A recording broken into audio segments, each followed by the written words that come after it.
సమీపిస్తున్న వేళ కాంగ్రెస్ పార్టీలో టికెట్ల కోసం ఆశావహులు క్యూ కడుతున్నారు. జనరల్ సీట్లతో పోల్చుకుంటే రిజర్వ్ సీట్లు తక్కువగా ఉన్నాయి. ముఖ్యంగా ఎస్సీ రిజర్వ్ స్థానాల కోసం తీవ్రంగా పోటీ నెలకొన్న నేపథ్యంలో టీపీసీ పెద్దలు ఆ సీట్ల విషయంలో ఆచి తూచి అడుగులు వేస్తున్నారు. ఎస్సీ రిజర్వ్ స్థానాల్లో మాలా మాదిక సామాజిక వర్గం నేతలు పోటీ పడుతున్నారు. దీంతో ఎవరికి టికెట్ ఇవ్వాలి అనే దానిపై కాంగ్రెస్ తీవ్ర కసరత్తు చేస్తుంది. సామాజిక సమీకరణల ద్వారా చూస్తే 3 ఎస్సీ రిజర్వ్ స్థానాలు ఉన్నాయి. వీటిలో 2 సీట్లు మాదిగ సామాజిక వర్గానికి, 1 సీటు మాల సామాజిక వర్గానికి కేటాయించాల్సి ఉంటుంది. ఇప్పటికే ఎస్సీ వర్గీకరణ అంటూ కేంద్రం ముందడుగు వేసింది. దీంతో పాటు మాదిగ సామాజిక వర్గానికి మొత్తం ముందు ఉండి నడిపిస్తున్న మందకృష్ణ మాదిగ ఇప్పటికే బీజేపీకి మద్దతు ప్రకటించారు. ఈ నేపథ్యంలో మెజారిటీ మాదిగ ఓట్లు బీజేపీకి మళ్ళీ అవకాశాలు ఉంటాయి కాబట్టి దానికి చెక్ పెట్టాలంటే కాంగ్రెస్ కూడా మాదిగ సామాజిక వర్గానికి ప్రాధాన్యత కల్పించాల్సి ఉంటుంది. ఇక రాష్ట్ర మంత్రివర్గ విషయానికి వస్తే మాదిగ సామాజిక వర్గానికి ఒకటే స్థానం కల్పించింది కాంగ్రెస్. మాల సామాజిక వర్గానికి చూసుకుంటే ఉప ముఖ్యమంత్రి పదవితో పాటు స్పీకర్ పదవిని కట్టబెట్టడంతో అధిక ఓట్ బ్యాంక్ ఉన్న మాదిగ సామాజిక వర్గంలో కాంగ్రెస్ పట్ల అసంతృప్తి పెరుగుతోంది.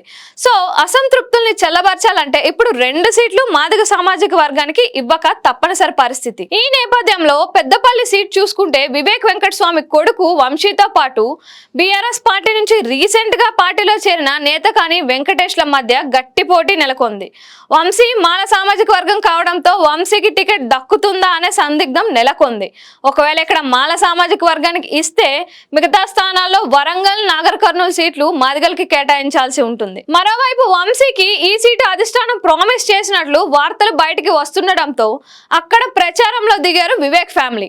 సాధారణంగానే సిట్టింగ్ మీద కాస్త వ్యతిరేకత ఉంటుంది కాబట్టి నేతకాని వెంకటేష్ తో పోల్చుకుంటే వివేక్ సన్ కే టికెట్ దక్కే అవకాశాలు ఉన్నట్లు పార్టీలో వినిపిస్తున్నాయి గుసగుసలు.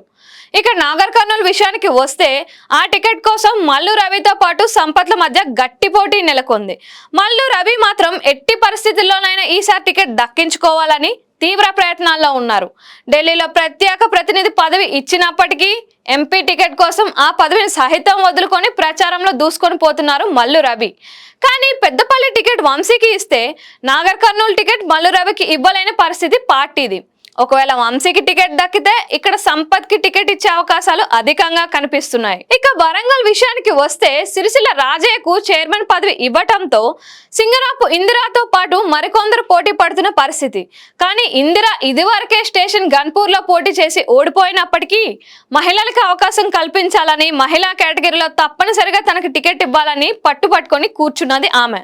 వీరితో పాటు మాదిగ సామాజిక వర్గానికి చెందిన ఉన్నత అధికారులు కొందరు టికెట్ ఆశిస్తున్నప్పటికీ వారికి టికెట్ హామీ ఇస్తే రాజీనామాలు చేసి వరంగల్ బరిలో నిలిచేందుకు సమాయత్తం అవుతున్నారు. మాలా మాదిగ సమీకరణ సమన్యాయం పాటించాల్సిన అవసరం కాంగ్రెస్ కి ఉంది కాబట్టి ఎవరికి టికెట్ దక్కించుకుంటారో అనేది ఇంకా తేలని పరిస్థితి. మాదిగ సామాజిక వర్గం మెజారిటీని దృష్టిలో ఉంచుకొని 2 స్థానాలు మాదిగ సామాజిక వర్గానికి ఇస్తారని తెలుస్తోంది. మిగిలిన 1 మాల సామాజిక వర్గం సీటు ఎవరిని వరిస్తుందో అనేది అంతటా ఉత్కంఠగా మారింది. మాల సామాజిక వర్గానికి పెద్దపల్లి దక్కుతుందా లేదా నాగర్ కర్నూలా అని వేచి చూడాల్సి ఉంది.